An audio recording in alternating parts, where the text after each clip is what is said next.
मैं हूँ शिवानी। ರಾಜ್ಯದ ಒಂದು ಬಜೆಟ್ ಅಧಿವೇಶನ 7ನೇ ತಾರೀಕಿನ ಮಂಡನೆ ಮಾಡ್ತಾ ಇದ್ದಾರೆ ಮುಖ್ಯಮಂತ್ರಿಯವರು. ಈಗಾಗಲೇ 3ನೇ ತಾರೀಕಿನ ದಿವಸನೇ ಬಜೆಟ್ ಮೇಲೆ ಅಧಿವೇಶನ ನಡೀತಾ ಇದೆ. ಬಜೆಟ್ ಅಧಿವೇಶನದ್ದು ಈ ಒಂದು ಅಧಿವೇಶನದಲ್ಲಿ ವಿಶೇಷವಾಗಿ ವಿಜಯಪುರ ಜಿಲ್ಲೆಯ ಸಮಗ್ರ ನೀರಾವರಿ ಬಗ್ಗೆ ಚರ್ಚೆ ಮಾಡಬೇಕು.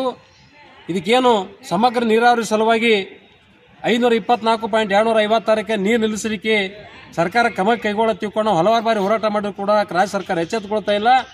ಅದಕ್ಕಿಂತ ಮುಂಚೆ ಮೊದಲು ಏನದ ನಮಗೆ ಸಮಗ್ರ ನೀರಾವರಿಗಾಗಿ ಮತ್ತು ನೀರು ನಮ್ಮ ಹಂಚಿಕೆಯಲ್ಲಿ ಕೂಡ ನಮ್ಗೆ ಅನ್ಯಾಯ ಆಗ್ಯದ.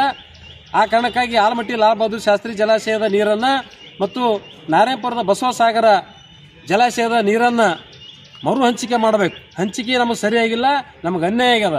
ಯಾಕಂದ್ರೆ ಮುಂಗಾರು ಹಂಗಾಮಿನಲ್ಲಿ ನಮ್ಮ ಅವಳಿ ಜಿಲ್ಲೆಯ ರೈತರಿಗೆ ಕೇವಲ 6 TMC ಕೊಡ್ತಾರೆ, ಹಂಗಾಮಿಗೆ 9 TMC, ಒಟ್ಟು 15 TMC ಕೊಡ್ತಾರೆ. ಮತ್ತು ಆ ನಾರಾಯಣಪುರ ಜಲಾಶಯದ ವ್ಯಾಪ್ತಿಗೆ 61 TMC ಮುಂಗಾರು ಹಂಗಾಮಿನಲ್ಲಿ, 91 TMC ಹಿಂಗಾರು ಹಂಗಾಮಿನಲ್ಲಿ, ಒಟ್ಟು 132 TMC ನೀರು. ಮತ್ತು ಇವತ್ತು ಎಲ್ಲ ಅಣೆಕಟ್ಟು ನಿರ್ವಹಣಾ ಸಂದರ್ಭದಲ್ಲಿ ಭೂಮಿ ಕಳ್ಕೊಂಡವರು, ಮನೆ ಮಠ ಕಳ್ಕೊಂಡು ಎಲ್ಲವನ್ನ ತ್ಯಾಗ ಮಾಡಿದಂಥ ಅವಳಿ ಜಿಲ್ಲೆಯ ರೈತರಿಗೆ ಇವತ್ತು ನಮಗೆ ಇಷ್ಟು ಕಡಿಮೆ ನೀರು ಕೊಟ್ಟರೆ ನಮ್ಗೆ ಅನ್ಯಾಯ ಮಾಡ್ತಾರೆ ಸರ್ಕಾರ. ಏನೂ ಕಳ್ಕೊಂಡಿಲ್ಲ, ಏನೂ ತ್ಯಾಗ ಮಾಡೋದಂತಾರೆ 132 TMC ನೀರು ಕೊಡ್ತಾರಪ್ಪ ಅಂದ್ರೆ ಇದು ನಮಗೆ ಘೋರ ಅನ್ಯಾಯ ಸರ್ಕಾರ ಮಾಡಿದೆ.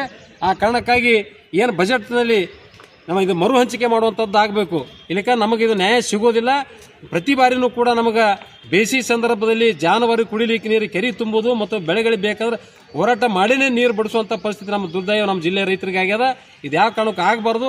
ಈ ಬರ್ತಕ್ಕಂಥ ಬಜೆಟ್ನಲ್ಲಿ ಚರ್ಚೆ ಮಾಡಿ ಇದನ್ನು ಅವಳಿ ಜಲಾಶಯಗಳ ನೀರನ್ನು ಮರು ಹಂಚಿಕೆ ಮಾಡಿ ನಮ್ಮ ನ್ಯಾಯ ಕೊಡಿಸ್ಬೇಕಂತ ತಿಳ್ಕೊಂಡು ಈ ಸಂದರ್ಭದಲ್ಲಿ ನಾವು ಸರ್ಕಾರಕ್ಕೆ ಒತ್ತಾಯಪಡಿಸ್ತಾ ಇದ್ದೀವಿ.